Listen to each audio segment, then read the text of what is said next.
So whenever I get kind of caught up in, oh my God, what's going to happen? What's going to happen? Am I going to lose this person, this thing, this like comfort zone, whatever that is? I just remind myself that to become the person who experiences that soul's desires, you are going to need to be a different person by then.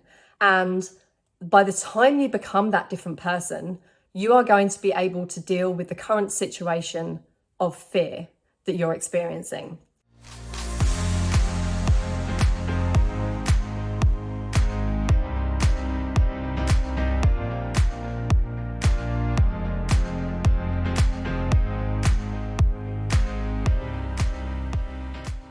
Hello, my love, and welcome back to this episode of Activate Your Divine Power. So in this episode, I'm going to be sharing 3 perspective shifts to stop fearing loss on your path to success. This is something that I have personally experienced many, many times. My deepest fear is loss. It's loss of loved ones. And I totally know that that is part of the witch wound. You know, so many horrible things have happened to us over lifetimes. We've been doing this work for, thousands of years. We've experienced so much loss personally, in our tribes, collectively. It has been freaking painful. And all of that is held and trapped in our DNA. That pain, that trauma, that fear is trapped in our DNA. And for me, that shows up as fear of loss of loved ones. So I wanted to do this episode today to share 3 perspective shifts that really help me when I get hit with something that's triggering me around loss. And obviously I will always be an advocate of identifying the deepest roots, belief, fear, feeling, program, or misunderstanding that's created that. But also part of this work is shifting your perspective, not just clearing the 3D subconscious fear. It is also bringing in the 5D most expansive, empowering belief system. And these perspective shifts, they are part of that. So without further ado, the first one. So we all know that your ego creates crazy stories to keep you safe and to stop you from going after your dreams, not because it's evil, but because it's here to keep you safe. And, over thousands of years, it has learned how to do that. But that is only keeping us stuck where we are. And that's not what we came here to experience in this lifetime, particularly this lifetime, with everything that's happening at a global planetary level for humanity's evolution. So, like I said, your ego creates these crazy stories. Now, I don't like using the word have your soul's desires. You already have your soul's desires on some level. So it's to experience your soul's desires in this physical plane. You need to become the person that experiences those soul's desires. So whenever I get kind of caught up in, oh my God, what's going to happen? What's going to happen? Am I going to lose this person, this thing, this like comfort zone, whatever that is? I just remind myself that to become the person who experiences that soul's desires, you are going to need to be a different person by then. And by the time you become that different person, you are going to be able to deal with the current situation of fear that you're experiencing. So, for example, it could be, a classic is that you're here to have crazy amounts of money that no one has ever had in your lineage. Now, that is really scary. Money is an amplifier of energy, and there's so much fear around money anyway. So it's so normal for us light leaders to fear making money because it will separate us from the rest of our family, or we'll be rejected by them, or we'll be judged by them, or we'll be misunderstood as to our true motive, why we'd want that money when, rich people are evil, quote unquote. So what's going on here is that to be that different person in the future who experiences that soul's desires of having lots of money so that you can do incredible things in the world as part of your soul purpose and why you incarnated here at this time. You need to become that person who has that abundance of soul-aligned money. So you are going to need to address all of those inner conflicts first and those external conversations with your family in the process of creating this dream life and this dream vision that you have. So I think what happens with the ego is it jumps straight forward to what if, as though it's like all of a sudden you're here and then next you're there and you've lost everything. And I just invite you to remember that this is a one step at a time. And to become the person that holds that money, you are going to need to heal things every step of the way. You are going to need to have those external conversations with your loved ones, informing them of what you're doing, why, how they can support you on your journey. And ultimately, by the time you get to this place that your ego is fearing, where you've lost everything, the fear which represents the conflict that you're currently worrying about will have disappeared, because it just doesn't exist in the first place. So, soul aligned sovereign success doesn't happen overnight, and it requires you to be fully embodied in your soul's truth and in your divine power every step of the way, resolving conflicts on the journey to becoming your best, badass, boldest, bravest self, the divine light leader that you came here to be. So ultimately, anytime your ego is projecting this fear into the future, it is just an illusion. And I just invite you to focus on, just come back into the present moment and focus on the next step on your soul aligned path and clearing what's in the way for you getting to the next step.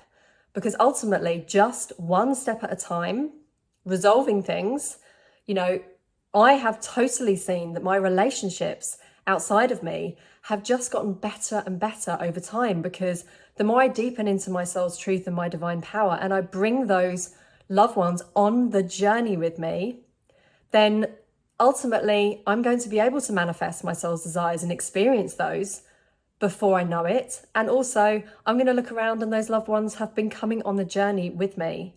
And obviously this is not to say that every single loved one is going to come with you. I'm not saying that, because we have soul contracts and not all of those are lifelong.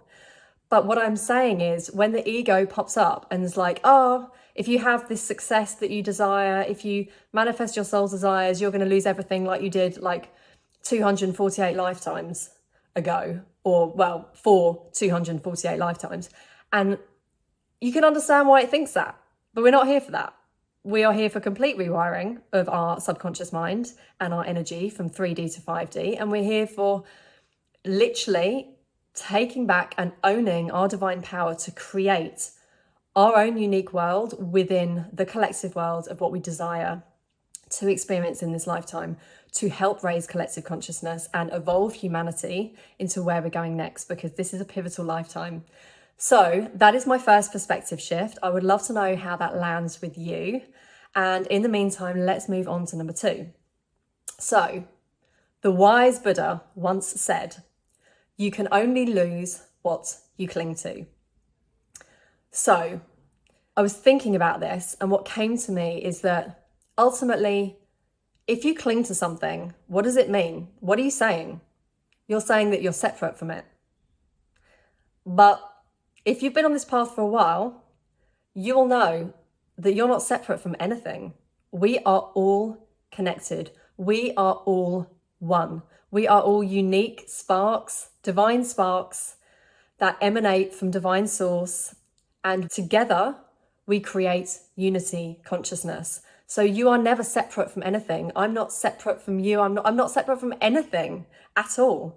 And when you realize that you are actually one with everything and that we are all together in unity consciousness, then my question to you is, if you are the thing that you cling to, how is it possible to lose it? So I'm just going to drop that one there. That's a shorter one, that second one. But ultimately, you can't lose anything. You can't. And clinging to it is, again, the ego saying, I'm separate from this. We are all different, of course, but we are all connected. And therefore, you can't lose. You cannot lose something that you are intrinsically connected to.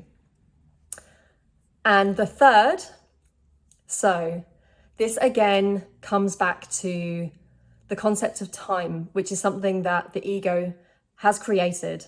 So ultimately, if you are fully embodied in the present moment with gratitude It is impossible to fear, worry, or doubt the future, because your ego is only ever thinking about the past or the future. It literally does not exist in the present moment. So anytime you are ruminating over the past, you are projecting fears into the future, that is your ego. And that is something, as well as episode 1, that has been hugely pivotal for me in taking back my divine power and fully owning it, is just remembering that when my mind is wandering off to the past or the future, it's the ego every single time. Eckhart Tolle's work is incredible. It's incredible. So I more recently read A New Earth and it blew my mind. I want to basically continuously read it, get to the end, start again, because every day we're a new level of consciousness. So his work is so potent, and it really, really helped shine a light on the ego and how it works. So just to recap, in the present moment, the ego does not exist, and you are only connected to love. In the present moment, you are only connected to your soul. You are only connected to the here and present moment of the infinite now, which is what I call it. And ultimately, where there is love, there is no fear. So presence and gratitude is the gateway to living in love over fear. And I just invite you to, anytime your mind is spiraling with your ego, going into the future, worrying about what if, and anything that you fear that you're going to lose, is come back to the present moment and just give thanks, knowing that you are safe right here, right now. You are safe. And the next step is going to reveal itself at every moment. Back to perspective shift number 1, and you will be able to deal with it every single step of the way. You are a freaking badass. You have so many tools and tips and tricks under your sleeve that you're already aware of, and those that are coming to you in divine time. You have got this. You know what to do when you trust your soul. You know, and that in every step, you can move forward in your soul's truth and your divine power, taking your loved ones with you on the journey. So, or whatever it is, whether it's a person or a thing, you can take that with you on the journey. So, in summary, my love, I just invite you to remember that whenever you're clinging to the fear of loss, that is the game of the ego. And to start loving that you already are everything, and you already are experiencing everything that you are supposed to be experiencing in this moment of the here and present infinite now. Everything you're going through is designed for your divine, sovereign, soul-aligned success. Even the shit. It's designed for you to learn from, to heal, to integrate, to embrace, to love, to accept, and to full on freaking own your power and show others that it's possible, it's safe, and they have permission to do the same. So I think the final thing I want to leave you with, which is the biggest perspective shift of them all, which is when you commit to alchemizing and transmuting your fear to love, ultimately, the destination can only be that of love. Just let that drop in. If you are committed to this path of ego transmutation into more soul's truth and divine power, you are only heading towards more love in your life. More love. Feel that in your heart. More love. Loved ones. More loved ones. Deeper relationships with your current loved ones. More love. You are safe. You've got this. There is nothing to fear.